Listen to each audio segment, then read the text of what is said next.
ایک شخص نے مولا علی علیہ السلام سے پند و معاوضت کی درخواست کی تو فرمایا، تم کو ان لوگوں میں سے نہ ہونا چاہیے کہ جو عمل کے بغیر حسن انجام کی امید رکھتے ہیں اور امیدیں بڑھا کر توبہ کو تاخیر میں ڈال دیتے ہیں، جو دنیا کے بارے میں زاہدوں کی سی باتیں کرتے ہیں مگر ان کے اعمال دنیا طلبوں کے سے ہوتے ہیں۔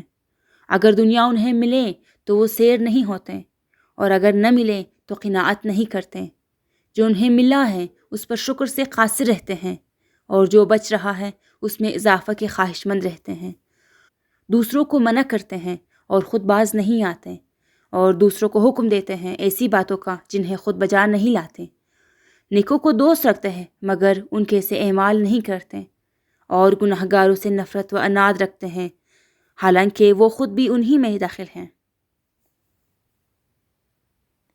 اپنے گناہوں کی کثرت کے باعث موت کو برا سمجھتے ہیں، مگر جن گناہوں کی وجہ سے موت کو ناپسند کرتے ہیں انہی پر قائم ہیں۔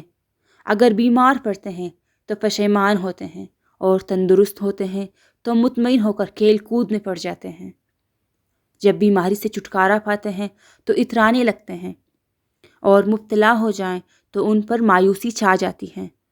جب کسی سختی و ابتلا میں پڑتے ہیں تو لاچار و بے بس ہو کر دعائیں مانگتے ہیں، اور جب فراغ دستی نصیب ہوتی ہیں تو فریب میں مبتلا ہو کر منہ پیر لیتے ہیں۔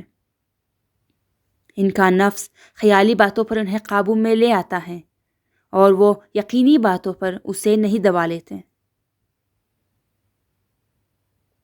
دوسروں کے لیے گناہ سے زیادہ خطرہ محسوس کرتے ہیں، اور اپنے لیے اپنے اعمال سے زیادہ جزا کے متوقع رہتے ہیں۔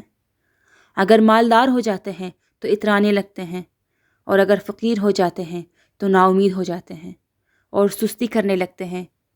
جب عمل کرتے ہیں تو اس میں سستی کرتے ہیں، اور جب مانگنے پہ آتے ہیں تو اصرار میں حد سے بڑھ جاتے ہیں۔ اگر ان پر خواہش نفسانی کا غلبہ ہوتا ہے تو گناہ جلد سے جلد کرتے ہیں اور توبہ میں تاخیر کرتے ہیں۔ اگر کوئی مصیبت لاحق ہوتی ہے تو جماعت اسلامی کے گروہ کے خصوصی امتیازات سے الگ ہو جاتے ہیں، عبرت کے واقعات بیان کرتے ہیں مگر خود عبرت حاصل نہیں کرتے، اور وعظ و نصیحت میں زور باندھتے ہیں مگر خود اس نصیحت کا اثر نہیں لیتے۔ چنانچہ وہ بات کرنے میں تو اونچے رہتے ہیں مگر عمل میں کم ہی کم رہتے ہیں۔ فانی چیزوں میں نفسی نفسی کرتے ہیں، اور باقی رہنے والی چیزوں میں سہل انگاری سے کام لیتے ہیں۔ وہ نفع کو نقصان اور نقصان کو نفع خیال کرتے ہیں۔ موت سے ڈرتے ہیں مگر فرصت کا موقع نکل جانے سے پہلے اعمال میں جلدی نہیں کرتے۔ دوسروں کے ایسے گناہ کو بہت بڑا سمجھتے ہیں جس سے بڑے گناہ کو خود اپنے لیے چھوٹا خیال کرتے ہیں، اور اپنی ایسی اطاعت کو زیادہ سمجھتے ہیں جسے دوسروں سے کم سمجھتے ہیں۔ لہٰذا وہ لوگوں پر معترض ہوتے ہیں، یعنی اعتراض کرتے ہیں، اور اپنے نفس کی چکنی چپڑی باتوں سے تعریف کرتے ہیں۔ دولت مندوں کے ساتھ طرب و نشاط میں مشغول رہنا انہیں غریبوں کے ساتھ محفل ذکر میں شرکت سے زیادہ پسند ہے۔ اپنے حق میں دوسروں کے خلاف حکم لگاتے ہیں، لیکن کبھی یہ نہیں کرتے کہ دوسروں کے حق میں اپنے خلاف حکم لگائیں۔ اوروں کو ہدایت کرتے ہیں اور اپنے کو گمراہی کی راہ پر لگاتے ہیں۔